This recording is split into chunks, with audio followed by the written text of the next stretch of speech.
phénomène qui prend de l'ampleur, l'achat de terrains agricoles, une nouvelle facette de la mondialisation. À cause de la sécheresse ou de l'explosion démographique, certains pays n'arrivent plus à produire de quoi nourrir leur population. Alors ils décident d'acheter des terres fertiles là où il y en a. L'Eldorado, c'est l'Afrique. Ces 5 dernières années, 2,5 millions d'hectares de bonnes terres africaines ont déjà été vendus à des entreprises étrangères. La Chine arrive en tête. Elle, qui a déjà largement investi dans l'exploitation du pétrole et du minerai sur le sol africain, vient maintenant y produire ses denrées alimentaires. Exemple au Cameroun, où les entrepreneurs chinois pourraient à terme faire main basse sur toute la production céréalière du pays. À qui profite cette razzia chinoise? Reportage de Patrick Fandiou. En apparence, rien n'a changé au cœur de cette forêt camerounaise. Pourtant, derrière le cliché de la carte postale, voici l'un des champs d'une nouvelle bataille mondiale pour la conquête des terres agricoles. Sur les rives fertiles du fleuve Sanaga, les villageois ont ainsi vu débarquer de nouveaux visages, parlant avec d'étranges et lointains accents. Bonjour. Monsieur Chang n'a rien d'un touriste chinois égaré là par hasard. Depuis 3 ans, ce professeur en agronomie fait partie du décor du village de Ndioré. Et avec les jeunes villageois, son arme de séduction favorite, des cadeaux comme ses maillots de football, le sport roi au Cameroun. L'opération de charme n'est pas désintéressée, les Chinois convoitent les terres du village. Ils en exploitent même déjà une parcelle sur laquelle ils ont reproduit le paysage d'une rizière asiatique.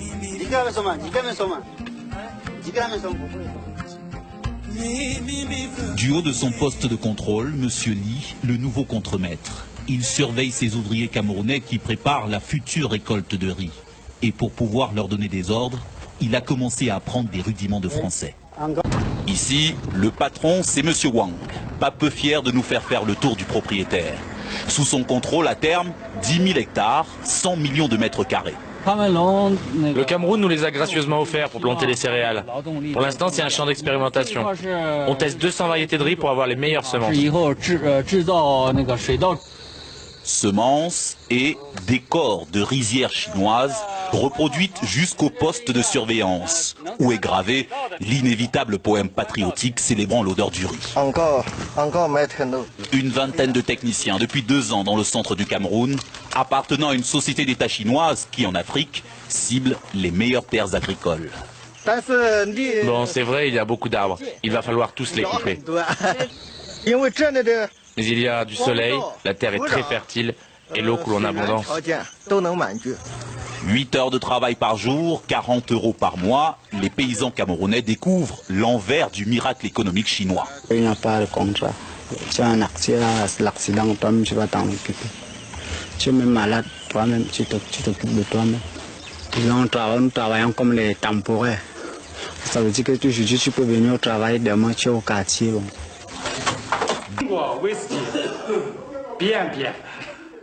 Ce whisky chinois à base de riz sera bientôt made in Cameroun. Le patron d'ICO, comme beaucoup d'autres en Chine, encourage les ouvriers agricoles comme lui à émigrer vers les pays africains.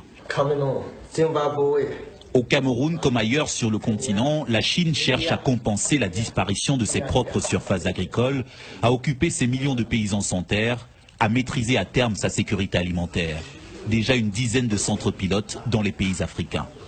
Et sur le terrain, les ouvriers camerounais multiplient les plaintes. Celui-là en a assez d'aller au champ avec ce qui reste de ses chaussures de ville. Ça, c'est les chaussures de la maison. Et vous travaillez avec? Normalement. Le professeur Chang lui rappelle que les bottes ne sont distribuées qu'une fois par an à la saison des pluies. Les bottes, c'est un an, une fois.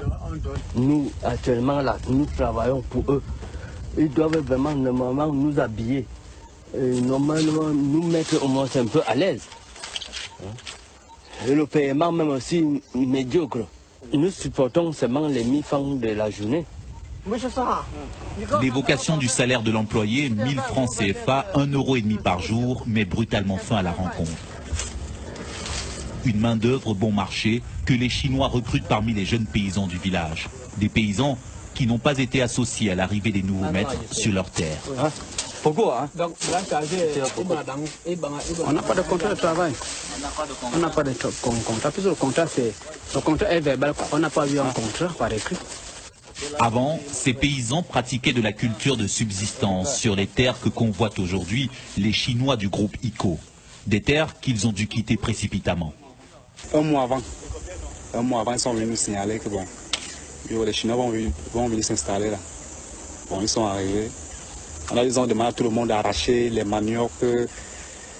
Même si ce n'est pas maturité. Ils ont donné au trop 2 semaines là. Ils ont commencé à cultiver. Ils ont commencé à battre les palmiers, à défricher les champs de manioc, tout ça. Ils demandent même aux habitants de quitter. Les Chinois? Les Chinois, que c'est leur terrain. Et c'est normal. C'est pas normal. Ils disent que c'est leur terrain. Ils doivent cultiver, construire, quoi, on ne sait pas. Personne à Ndioré ne connaît d'ailleurs les termes de l'accord que le groupe chinois négocie avec le Cameroun. Même confidentialité sur un autre projet du groupe ICO, le rachat de cette usine abandonnée, spécialisée dans le décortiquage du riz. Pour l'acquérir, les Chinois ont pris contact avec Louis Kenze, un ex-employé devenu la mémoire vivante de ce bâtiment fantôme. Les lampes, il n'y a plus rien de tuyaux, les cornières, les restes de semences qui étaient... Il sait que si les Chinois reprennent l'usine, ils auront à terme le contrôle d'une bonne partie de la chaîne de production céréalière du Cameroun. Ce qui l'inquiète le plus, c'est l'arrivée d'une main-d'œuvre chinoise que la rumeur évalue à plusieurs milliers d'hommes. On nous apprend que si jamais il y a à recruter 3000 personnes, eux seuls fournissent 2000. Ce n'est pas acceptable, parce que nous aussi, on ne peut pas accepter qu'on soit inondé de Chinois ici, alors qu'on a des gars qui sont au quartier. Allô, monsieur Wang? Moi, français un peu, je ne comprends pas. Tu ne comprends pas français?